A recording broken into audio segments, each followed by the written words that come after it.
Welcome to the Sleeping Barber podcast. We're on. We're on. Mics are hot. Dude, we're flying in a few days. Do you remember where we're going? I know we're going to camp. Oh my God. Oh my God. Oh my God, it's so good. It's happening. It's happening.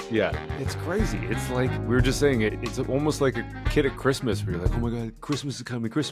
And then you're waiting all year and then all of a sudden it's here. Like, what? What's happening? This is so great. But we're also here to do our Barber's Brief. So welcome back, everybody, to another episode of our Barber's Brief. If you're a new listener, Marc and I like to use this forum to discuss things that have caught our eye over the last couple of weeks. We'd like to highlight our marketing moment, discuss an ad of the week, but we are going to do a little bit different because we have a more formal agenda, if you will, of things that we're going to be looking to take in, how we're going to cover the festival itself. So we'd like to walk everyone through that. But we do have a couple stories that we want to kick off with. Mm-hmm. And I think I'm you're up first. Well, that transition didn't work well. Oh, well. Anyways, okay. The thing that caught my eye is Airbnb's leadership shakeup. Okay. So Airbnb just recently appointed Rebecca Van Dyke as its new chief marketing officer, making a significant shift in their leadership structure. So Van Dyke, who previously held senior roles at Meta, Apple, and Levi's, will oversee Airbnb's marketing, research, and creative teams. Now, she reports to Hiroki Asai. And I just finished listening to an episode of Uncensored CMO where they featured Hiroki Asai, and they were talking, and he was talking about kind of the new, kind of like the new path Airbnb is going down, and this leadership change actually aligns to that. So they're actually moving beyond just the home booking aspect. They're leaning even heavier on things like rental services and their experience line, if you remember, like where you can do that. Yeah, I did just see an ad about that actually recently. Yeah. Yeah. So CEO Brian Chesky emphasized that Airbnb is now more than a place just to stay. Because if you think about traditionally hotels, the reason why a lot of people prefer hotels, they have a lot of services there at their like within concierge service and all exact concierge services. You want food, you go downstairs, you get it to your room, etc. Airbnb is basically looking to expand what the guest experience looks like outside of just booking the home, and that's where these things come into play. And I recall that Hiroki was talking about, how it actually helps stimulate the microeconomies around these communities where people are visiting as well. Yeah. So it's a really interesting, and a lot of these leadership changes are actually just to help further build this new vision that they have. Another example, just quickly, Airbnb has also partnered with Live Nation to offer curated experiences like Lollapalooza. I think I said that right. Festivals worldwide, further solidifying its position as a travel and lifestyle brand. So it's an interesting shift. I think it naturally looks like an evolution of their products and services. So good to see this. Yeah, it's interesting. It feels to me like they've been kind of experimenting on this for a little while. Totally. I don't book on Airbnb very often.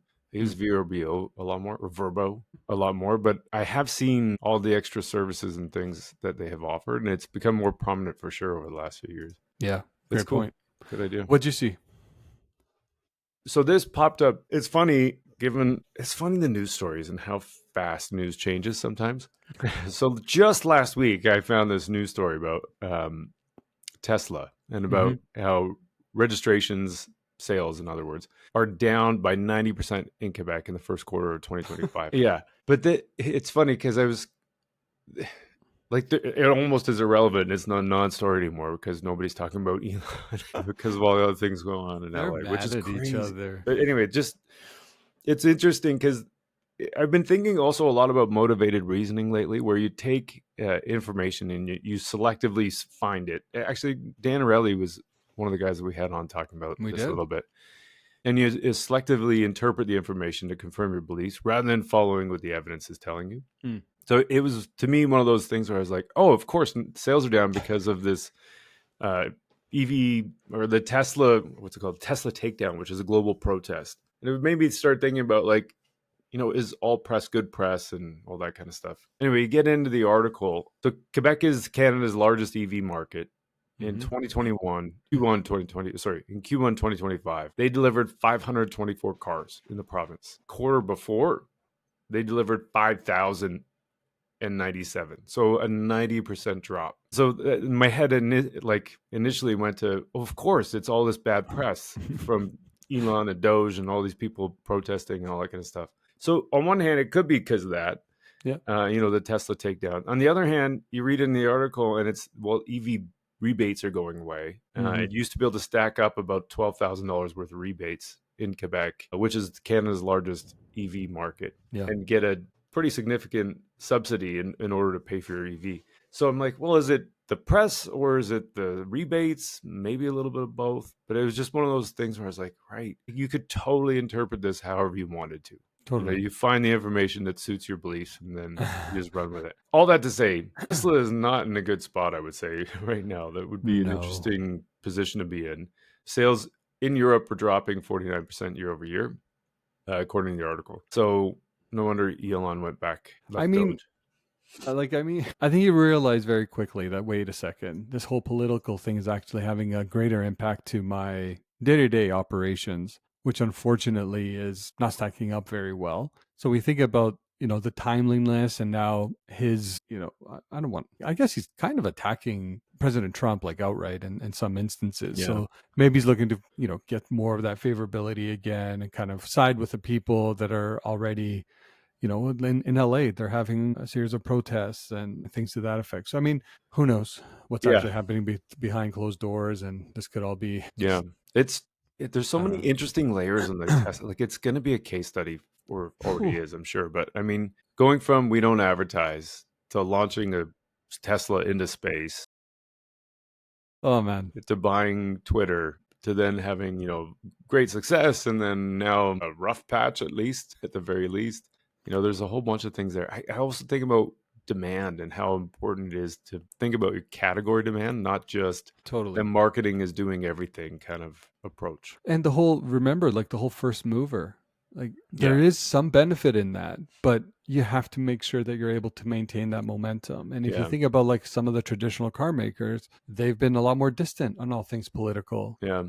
Tesla, Elon got right in there. Yeah. And that polarized a lot of different people. So GM now is apparently Canada's #1 EV seller. Yeah. So anyways, really interesting. I couldn't agree more. It will be a case study. And if there's anything else that you need to look at and say why you need to stay close to the consumer, it's just look at Tesla. Mm-hmm. Yeah. Consumer research, it matters. Okay. Let's we're going to spend some time right now just kind of covering some of the preparations that we've made for CAN. Yep. Outside of the equipment and all this stuff, which is going to be exciting in of itself. Mark, how are we going to do this? What are we actually doing? Well, what we're doing is we're getting on a plane and then we're flying there. On a plane. Yeah. You know what? Just a quick side check. Yeah. We're both flying from different places, but the fact that we actually get to meet in Montreal and we're on the same flight to Cannes, I thought that was very serendipitous. That was really cool. Yeah. So once we get there, we'll probably not sleep. We got to hustle. We have to get right to the festival. Well, we're going to have to check in somewhere and then get to the festival. But the plan is for us to do what we're calling the Cannes Cut, which is like a Barber's brief, but just a daily summary of some of our, I guess, highlights from throughout the day. And hopefully we've got a few past guests that are going to be joining us for some of those things. So we'll have a really good rounded version of the festival experience from at least 3 people's eyes most of the days. Well, we can share one name, like Connor's back. Connor's back. Yeah, we're like a bad rash. He's not going to get rid of us. Totally. A huge shout out to Connor, by the way. He's been great helping us out behind the scenes. That's what I call marketing. Yeah, exactly. He's been fantastic. Yeah. Love you, buddy. Yeah. So it'll be nice. We've never actually met in person. And so it'll be really fun for a lot of the people that we're going to be interviewing and doing the Cannes Cut with. I think it'll be really fun to meet all these people. Agree more. And then what else are we doing, V? Well, of course, we got some interviews lined up. Yep. And we obviously don't want to say all the names, but we can say Jan Schwartz will be back from the B2B Institute. He'll be talking to us. We have lined up David Tiltman from Work. A lot of interesting things and topics we can go and to talk to them. But we have over 5 different interviews lined up, which is exciting in of itself, outside of any sort of other connections we've already made and already starting to plan subsequent interviews when we kind of get back in our studio here back in Calgary. Yeah. But the biggest reason I would argue that we're there's a lot of interesting talks, a lot of thought leaders. It's the melting pot or the mosaic of thought leaders is what Cannes is. And I know we wanted to highlight just some of the great sessions that we'll be attending. So what did you have there on your list? Yeah, there's Well, first of all, there's a series of CMO they're called CMO spotlights. And so there's a few different CMOs from a few different companies presenting every day, almost every day, as far as I can Right. tell. So companies like Heineken, Nestle, American Express, McDonald's, Renault, each one of them is going to be in sort of clusters of 2 or 3 people that are going to be there presenting on slightly different topics. But it'll be a really interesting global perspective, I think, on marketing and advertising in general. How about you? Well, Grace Kite and Tom Roach. We've had them both on the podcast as well, but they'll be talking about creative impact unpacked, essentially. Yeah. Kind of going and taking a deep dive into there. So I know we're really looking forward to that. Yeah. Then there's that also McLaren 2024 and World Champions session. Yeah, that'll be cool. We're all really excited to attend. So we want to make sure we get seats there early for sure. Yeah. And then locally, Canadian, Rethink, their CEO is going to be there talking about becoming the world's fastest agency. Yeah. Which is going to be cool. We did some work with them a few years ago and sort of on this real-time viral hijacking, newsjacking kind of trend type thing. It was really interesting. I think that might have been like a precursor of the way they've kind of built the organization. But that'll be really fun listening to that. What else? We're going to corner Ritz. So we're going to go to his talk with everybody else. The creative dividend, advertising that pays back. So we're excited to listen to him speak in person. Yeah. But Ritin, I'm calling this out right now. We're going to find a way to get in front of you and we're going to get a few sound bites and likely secure an interview. So you've been warned. We're coming after you, buddy. So yeah. Just pop up out of a bush.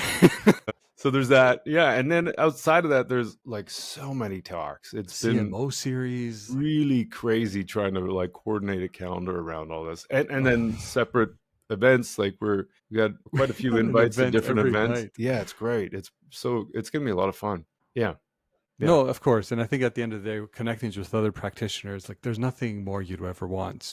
Really looking forward to it. I know it's going to be an incredibly busy week. We're going to bring it to you. Well, it won't be live, but recorded, and you guys will be able to get like the cans cut every morning when you wake up here in North America. But we're excited. This is going to be a lot of fun. Yeah, that'd be great. Okay, and so that's the cans part. What would you like to get to next, V? The marketing moment? I got a quick marketing moment. So I was in a very privileged position. I'm gonna say that out in front. I actually attended TUDUM, and that's the Netflix big marketing symposium event, if you will, May 31st in Los Angeles. But it was actually a 2-day event. Day 1 was more about getting kind of access behind the scenes. And then day 2 was actually the event itself that was for the first time broadcast live on Netflix, which allowed for a lot of million global viewers across, worldwide, into the entire audience, experience like the event in real time. You had it like some real A-lister actors there. You had Adam Sandler, you had Shooter, because they announced Happy Gilmore too. Oh yeah, which is really exciting. But I have to say, Mark, and I have no problem like admitting this, when they were calling up casts from a lot of these other very popular shows that I know they're popular on Netflix, I had no idea who they were. I had absolutely no idea, and I felt like I've aged out. Like it's a completely different world out there. Like I said. But also I think that's kind of the state of media. Like there's so many interests and there's so much content that like things I might find super popular on Netflix might not be at all interested to anyone else. As opposed to when we were growing up. Yeah. Like, Family Ties was a thing at whatever. 8 p.m. on Thursdays.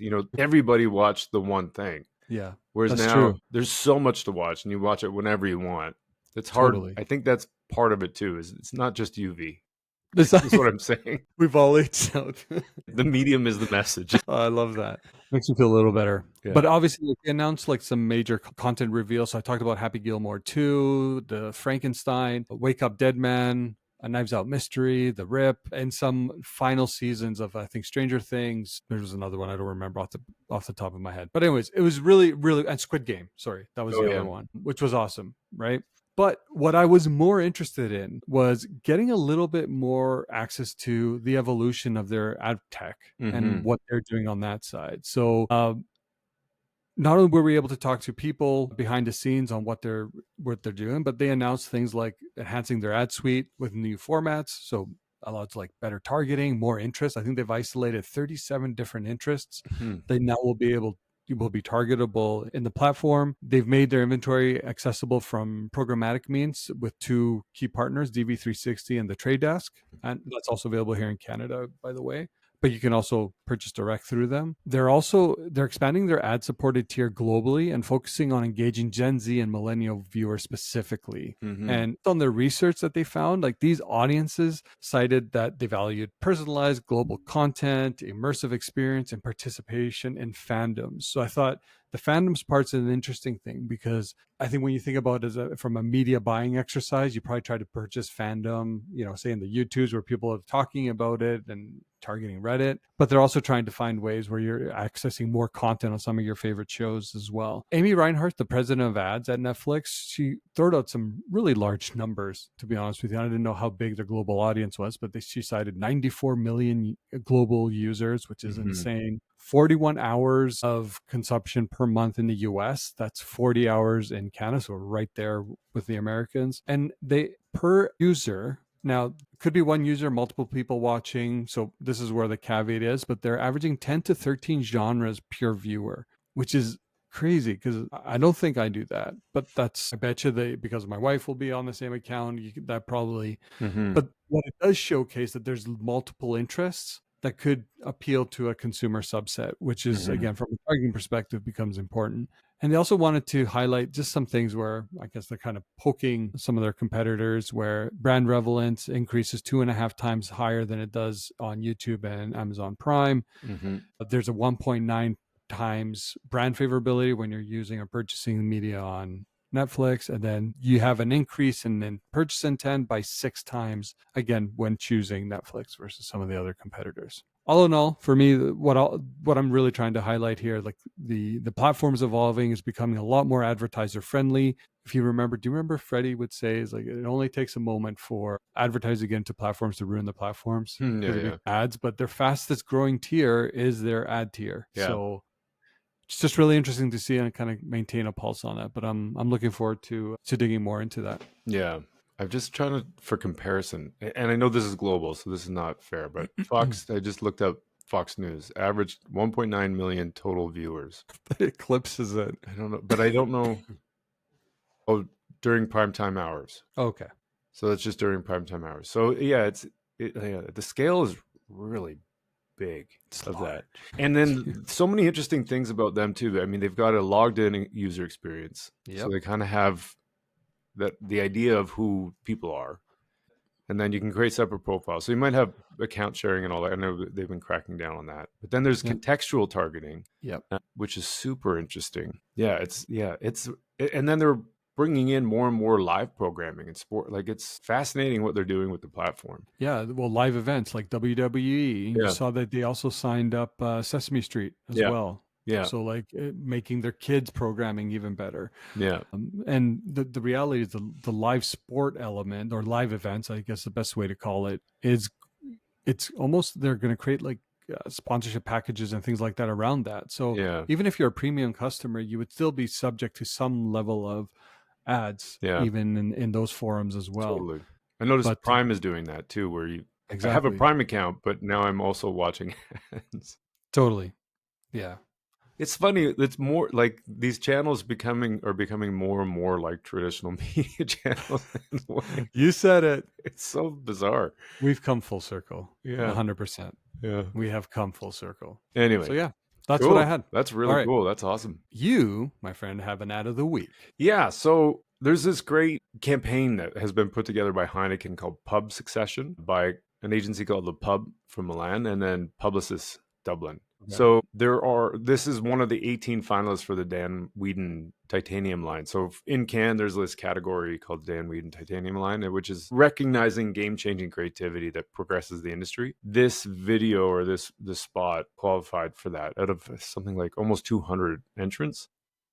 Wow. Yeah. And so the story, it's really cool. Like it's for Heineken, but it starts out with this sort of idyllic Irish scene and talks about how pubs in Ireland are or all family-owned pubs. And in 1872, Ireland made a law that you have to have your family name above the door. Yeah. And without an heir, you'd have to sell your pub to somebody and just get rid of it. So the story is about this guy named Josie McLaughlin, who's the 4th generation owner of McLaughlin's Bar. It looks like a really small place called Akil Sound, but it's a beautiful, spectacular scenery and Irish scenery with like the cliffs and the ocean and all that kind of stuff.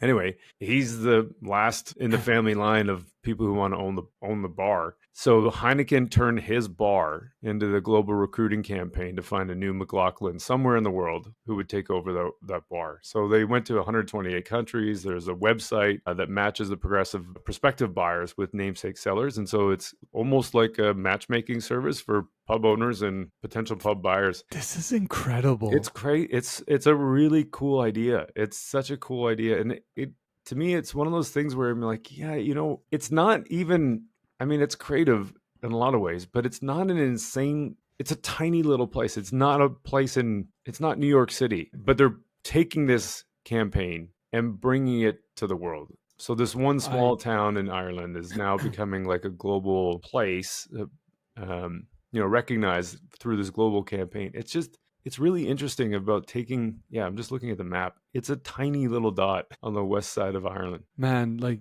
I'm thinking about like right now, you could turn this into a series, right? So like finding I just watched the ad behind the scenes, you were speaking to it, but you can almost create a little docu-series on finding this successor, training the successor, and handing over the keys officially. Like there's a huge content play here, and Heineken is just basically creating incredible movement here. Population 265 people. Jeez, it's smaller than the town I grew up in. I thought that was small. Wow. But yeah, anyway, it's just such a cool. I mean, there's lots of little towns around there, but it's just a cool. Yeah, it's a cool story. It's a cool platform. It's really interesting how they're connecting, all these other people, sellers and buyers as well. And then there's campaigns that I saw digital billboard in like Times Square or something. Times Square, I think I saw. Yeah, like it's no big deal. It's really cool. It's a really cool idea. Yeah, that's awesome. That's a great find, man. That's really, really well done. Yeah. Okay. Coming up next week. Yes. Well, basically the can's cut.